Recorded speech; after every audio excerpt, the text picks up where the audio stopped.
আমি ওই সময় ব্যাপক টিউশনি করতাম, ব্যাপক টিউশনি। কেন ছেড়ে দিয়েছি সেটা বলি, কেন কোচিং সেন্টার ছেড়ে দিলাম, কেন আমি আমার কোচিং বন্ধ করে দিয়েছিলাম, সেই গল্পটা বলি।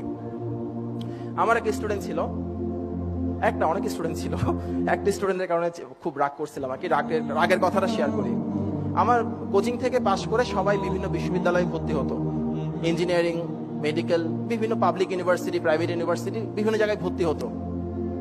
তো ভর্তি হওয়ার পর আমাকে ফোন করে বলতো, স্যার আমি অমুক জায়গায় চান্স পাইছি, দোয়া করবেন স্যার। আমার অনেক ভালো লাগতো। আর নিজের স্টুডেন্ট কোথাও চান্স পেলে এত খুশি লাগে, মনে হয় আমি চান্স পাইছি, ওরকম মনে হয়।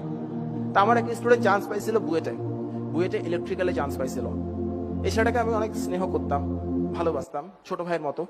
সে আমাকে খবর দেয় নাই। তো ভাবলাম ছোট মানুষ খবর দিতে ভুলে গেছে, আমিই ফোন করি। আমি ফোন করলাম, ফোন করে ওকে কংগ্রাচুলেট করলাম। এরপর বললাম, তুমি আমাকে একটা ফোন করবা না বোকা, খবর দিবা না, এত বিশাল একটা খুশির সংবাদ বলো নাই কেন? তখন সে আমারে বললো, স্যার আপনি ফোন করেন নাই কেন?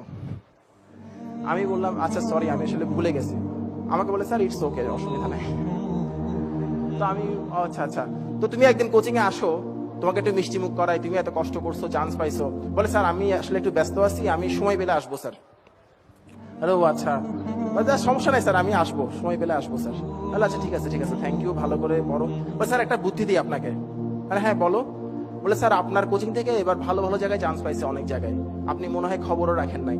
বলে, না আমি কিছু কিছু খবর জানি। বলে, স্যার আপনি এরকম ক্লাস হলে তো কোচিং চালাতে পারবেন না, আমাকে বলতেছে। আরে কি রে ভাই, এইভাবে কথা বলে কেন? তো আমি বললাম, স্যার বলে কি, স্যার একটা কাজ করেন, যারা যারা বিভিন্ন জায়গায় চান্স পাইছে সবাইকে ডাকেন, একটা ছবি তুলেন স্যার, সবার থেকে একটা প্রোফাইল সংগ্রহ করেন, একটা মতামত সংগ্রহ করেন। এরপর স্যার লিফলেট ছাড়েন। লিফলেট না ছাড়লে স্যার স্টুডেন্ট পাবেন না, আমরা হেল্প করবো স্যার। আপনি লিফলেট ছাড়লে আপনার ফাইন্যান্সিয়ালি আপনি অনেক গেনার হবেন স্যার, যেহেতু আপনি এটাই করতেছেন। তখন আমার কাছে মনে হচ্ছিল কেউ একজন আমার গালের মধ্যে ঠাস ঠাস করে চল লাগাই দিছে। আমি কাকে পড়াইছি? আমার এটা মনে হচ্ছিল শিক্ষক অনেক বড় জিনিস, কাকে পড়াইছি আমি? আমার চোখ দিয়ে টপ টপ পানি পড়ছিল, ওর পক্ষে দেখা সম্ভব ছিল না। তখন আমি সিদ্ধান্ত নিলাম, যাদেরকে পড়াচ্ছি তারা বড় হয়ে আমাকে কতটুকু ভালোবাসবে, কতটুকু মনে রাখবে, কিংবা এই ধরনের অকৃতজ্ঞ আচরণ করবে কিনা। ওর কথায় কষ্ট পাওয়ার আরেকটা কারণ ছিল, এই ছেলে যখন ক্লাস 9-এ সেকেন্ড টার্মিনাল পরীক্ষা দেয়, তখন তার বাবা আঙ্কেল মারা যান, স্ট্রোক করে মারা গিয়েছিলেন, উনি স্ট্রোক করে মারা গিয়েছিলেন। তো ওনার মৃত্যুর পর আন্টিকে আমি ডাকলাম, ডেকে বললাম, ও আমার কাছে করুক, অসুবিধা নাই, ওর জন্য কোনো ফি লাগবে না। তা আন্টি বলে, অসুবিধা নেই, আমাদের ফাইন্যান্সিয়াল সমস্যা নেই, কিন্তু আমি জানি ওদের সমস্যায় আছে। আমি বললাম, আন্টি সমস্যা নেই, আমি মন থেকে বলছি, ওর জন্য কোনো ফি দিতে হবে না, ও এমনি ফ্রি পড়বে, আমার কোচিং অনেকেই ফ্রি পড়ে।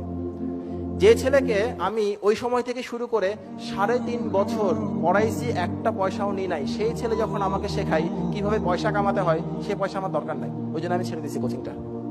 আরেকটা ঘটনা ঘটছিল, আমি যখন পড়াচ্ছি পড়াচ্ছি আমার ডিগ্রি কমপ্লিট করতেছে না, তখন আমার স্টুডেন্টের গার্ডিয়ানরা বাইরে গিয়ে বিভিন্ন কথা বলতো, যে স্যার তো শুধু মাস্টারি করতেছে, কোনো মাস্টারি হচ্ছে বা শিক্ষকতা হচ্ছে আমাদের সব সমাজে সবচাইতে সম্মানিত, একই সঙ্গে স্যাডলি অসম্মানিত পেশা।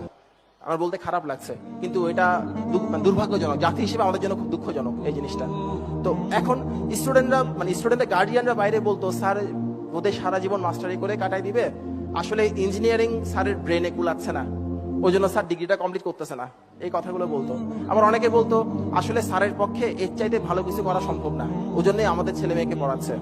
আমার অনেক গার্ডিয়ান এসে আমাকে কথাটা বলে দিত, যে স্যার লোকজন এভাবে করে বলে, আপনি স্যার আপনার ডিগ্রিটা কমপ্লিট করেন, শুনতে খুব খারাপ লাগে স্যার। এই পৃথিবীতে সেই কাজটা করাই সবচাইতে আনন্দের, যে কাজটা অন্যরা বলে আপনি করতে পারবেন না, যদি কখনো সেই কাজটাই করে দেখান আপনার অনেক ভালো লাগবে। আমি সেই কাজটা করার জন্য ছেড়ে দিছি, আর কোনো কিছুই না।